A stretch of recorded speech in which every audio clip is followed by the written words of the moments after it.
Hello dear students, welcome to Teriano. Today we will continue and this will be the last topic of the chapter 1, class 6 NCERT Civics. Okay, here we will study about the last topic, that is unity in diversity. In that we will try to understand what is unity in diversity as I have already explained. Okay, तो यहाँ पर हम ये बताएंगे कि unity in diversity क्या है। इसमें अब हम चीज़ें सीखेंगे कि यूनिटी एंड डाइवर्सिटी में जो सोर्स है और इसका जो स्ट्रेंथ है, ये जो है ये डाइवर्सिटी है। जो भारत में जो यूनिटी है उसकी वजह क्या है? डाइवर्सिटी। लोगों में सबसे पहली बड़ी बात है कि विश्वास का होना बहुत जरूरी था, और आपको ये पता होना चाहिए कि जो सोर्स है, सोर्स ऑफ इट्स स्ट्रेंथ, वो क्या है? डाइवर्सिटी है।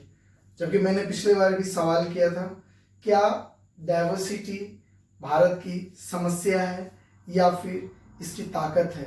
तो मैं कहता हूँ ताकत है, और यहाँ से भी पता चलता है सोर्स ऑफ इट्स स्ट्रेंथ, ये ताकत है इनकी। ठीक है, जैसे कि जब हमारा देश था, यहाँ पे ब्रिटिशर जब राज कर रहे थे, जब हमारा देश गुलाम था, तो उस समय सभी भारतीयों ने मिलकर इंटीग्रल अप्रोच लगाया। किसके अगेंस्ट में? तो ब्रिटिश के अगेंस्ट में उन्होंने क्या किया? ये आवाज उठाया सबने मिलके। ऐसा नहीं कि अगर बिहार में जुल्म हो रहा हो सिर्फ बिहार के लोग, या फिर उत्तर प्रदेश में हो रहा हो, केरला में, नहीं, पूरे देश के लोगों ने आवाज उठाया कि नहीं, इस देश से ब्रिटिशर्स को हटाना है, भगाना है, और हमें एक स्वतंत्र भारत की मांग कर रहे हैं। इसमें आपको ये भी पता है कि जालियांवाला बाग हुआ था, मैसेकर, आपको पता है वहाँ पे क्या हुआ था, किस तरह से कि लोग इकट्ठा हुए थे विशेष बात करने के लिए, देश की आज़ादी के विषय में बात करने के लिए। लेकिन उन निहत्थों पर किस तरह से ब्रिटिशर्स ने अंधाधुंध गोलियां चलवाई।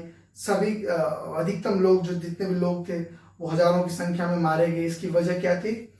कि लोग डाइवर्सिफाइड होते हुए भी अलग अलग, हिंदू, मुस्लिम, सिख, ईसाई, सभी के सभी वहाँ इकट्ठे हुए थे जालियांवाला बाग पंजाब में, ताकि वो देश से ब्रिटिश को हटा सके। वो उनके विरोध में ही विचार कर रहे थे कि एक स्वतंत्र भारत के निर्माण का जो था वहाँ पर विचार विमर्श हो रहा था। तो दैट वाज द रीजन कि आपको ये इससे सीखना है कि इतना डाइवर्सिफाइड होते हुए लोग किस तरह से एक दूसरे के संपूरक हैं, वो पूरक हैं, समान रूप से एक दूसरे के पूरक हैं। जैसा कि आपको पता है, discovery of India written by Pandit Jawaharlal Nehru, जो डिस्कवरी भारत की जो खोज है, ये किन्होंने लिखा है?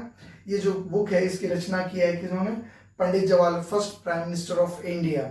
इन्होंने ये किया और बताया कि भारत की खोज में एक चीज तो पता चल गया, वो भी कंफर्म है कि यहाँ एकता अनेकता में क्या है? एकता है, और अखंडता भी है। Understood.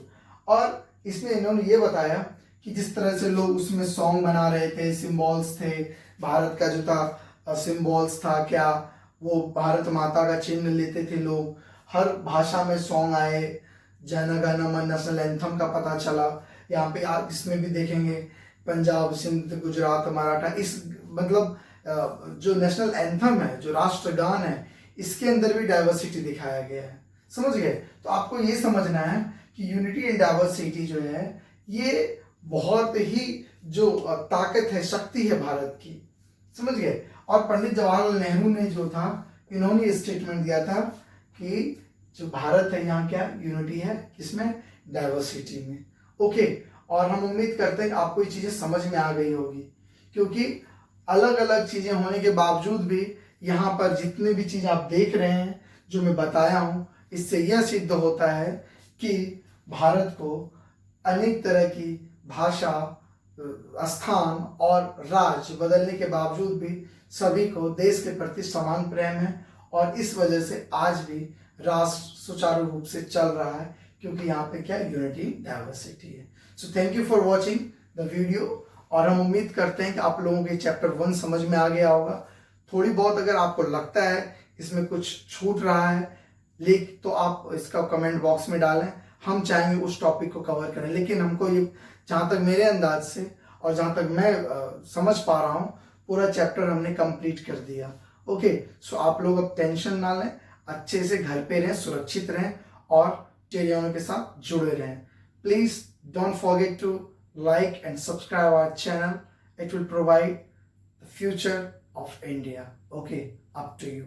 Thank you very much for watching the video.